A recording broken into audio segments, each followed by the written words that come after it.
ദൈവതിരുനാമത്തിന് മഹത്വമുണ്ടാകട്ടെ. ഏവർക്കും ഹെർമിറ്റ്സ് ടോക്സിലേക്ക് സ്വാഗതം.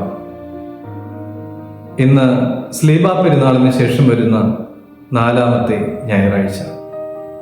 ഇന്നത്തെ വിശുദ്ധ ഏവൻഗേലിയോൻ ഭാഗം ശുദ്ധമുള്ള ലൂക്കോസ് 16-ാം അധ്യായം 13 മുതൽ 18 വരെയുള്ളതായ തിരുവചന ഭാഗങ്ങളാണ്. നമുക്കുള്ള സമ്പത്തിൽ ഏറ്റക്കുറച്ചിലുകൾ ഉണ്ടെങ്കിലും നമ്മളെല്ലാവരും സമ്പത്തുള്ളവരാണ്.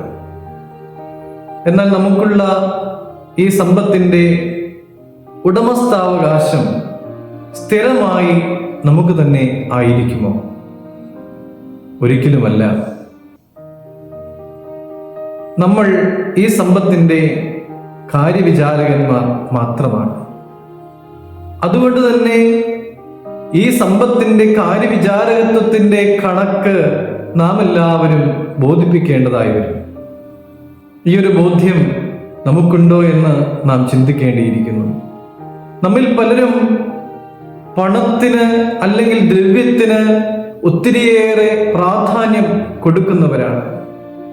ഈ സമ്പത്ത് ഉണ്ടാക്കുവാൻ വേണ്ടിയിട്ട് എത്രയെത്ര വഴികളാണ് നാം തേടുന്നത്. സമ്പത്തിനു വേണ്ടി നീതിയും ന്യായവും ഒക്കെ മറിച്ചു കളയുന്ന ആളുകളെയും നമുക്ക് കാണുവാനായിട്ട് സാധിക്കും.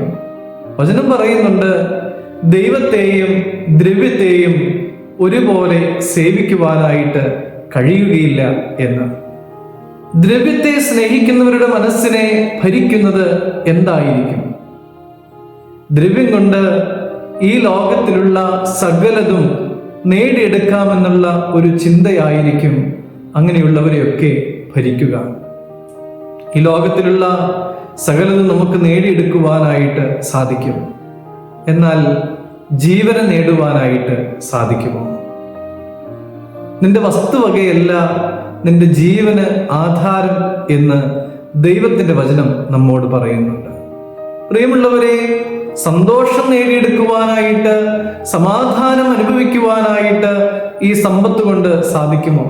താൽക്കാലികമായ സുഖങ്ങളും താൽക്കാലികമായ സന്തോഷങ്ങളും ഒക്കെ നേടിയെടുക്കുവാനായിട്ട് സാധിക്കുമെങ്കിലും എന്നേക്കും നിലനിൽക്കുന്നതായ സന്തോഷവും സമാധാനവും നമുക്ക് ലഭിക്കണമെങ്കിൽ അത് ദൈവത്തിന്റെ അടുക്കൽ തന്നെ നാം ചെല്ലണം.